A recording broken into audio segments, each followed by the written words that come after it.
Hi, I'm Russell Ruffin, and today we are in New Orleans, Louisiana, home of the French Quarter, the Mardi Gras, and Louis Armstrong, among other things. Now, today's tip is on perception. Perception becomes reality. So remember, it's never a matter of whether you're doing the right thing or the wrong thing. It's a matter of whether the public perceives you of doing the right thing or the wrong thing. During Mardi Gras, with all the parades and festivities, it's a happy time for New Orleans and the Gulf Coast. But during hurricane season, it's a different story entirely. We're all familiar with the death and devastation left by Hurricane Katrina. This storm was a good example of how perception becomes reality. President George W. Bush had been on a one-month vacation at his Texas ranch when the storm hit. The president was criticized for not being in Washington when the storm slammed into New Orleans and the Gulf Coast.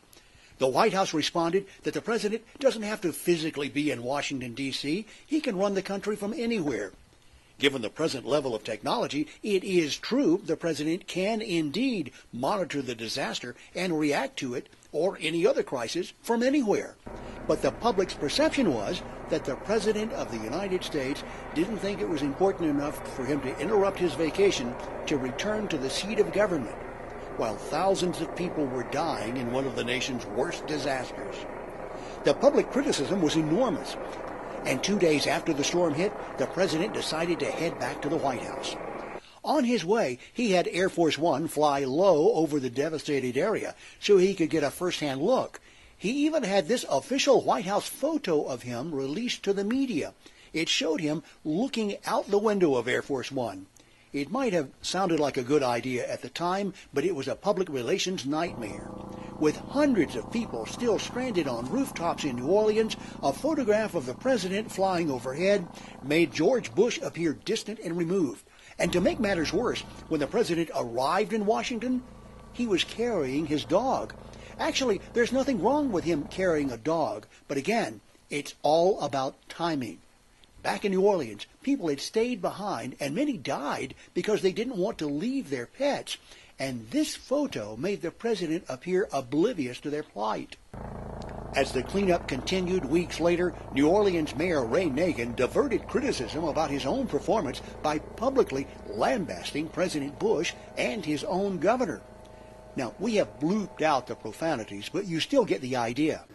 And they don't have a clue what's going on down here. They flew down here one time, 2 days after the doggone event was over, with TV cameras, AP reporters, all kind of goddamn, excuse my French, everybody in America. But I am pissed. Somebody needs to get their ass on a plane and sit down, the two of them, and figure this out right now. This is ridiculous. And I don't want to see anybody do any more goddamn press conferences. Put a moratorium on press conferences.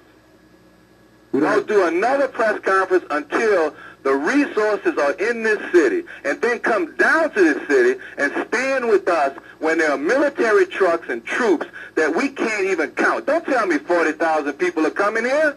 They're not here. It's too doggone late. Now get off your asses and let's do something, and let's fix the biggest goddamn crisis in the history of this country. During the height of all the criticism against the administration and FEMA, the president went back to the Gulf Coast to congratulate the FEMA director, Mike Brown. The problem was, a couple of days after this glorious compliment, Mike Brown was relieved of his duties as director. I want to thank you all for, and Brownie, you're doing a heck of a job. The FEMA director's working 24 hours.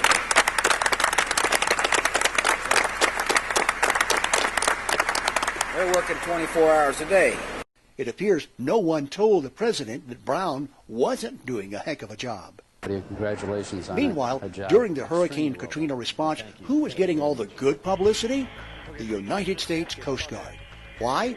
Because they actually shot video of their rooftop rescues and turned that video over to the media. The media enthusiastically ran as much of the video as they could get their hands on because it made for great television. The lesson here is, you and your agency probably work hard all the time, but the public's perception may be something else entirely. So, every chance you get, you need to blow your own horn. If there's a way you can visualize what a good job you are doing for the public, do it. Remember, it's not enough just to do a good job. You have to let the public know you are doing a good job. I'm Russell Ruffin, coming to you from New Orleans today. Next time, join us in Palm Springs, California, where we'll show you how one agency is projecting a positive image to their community.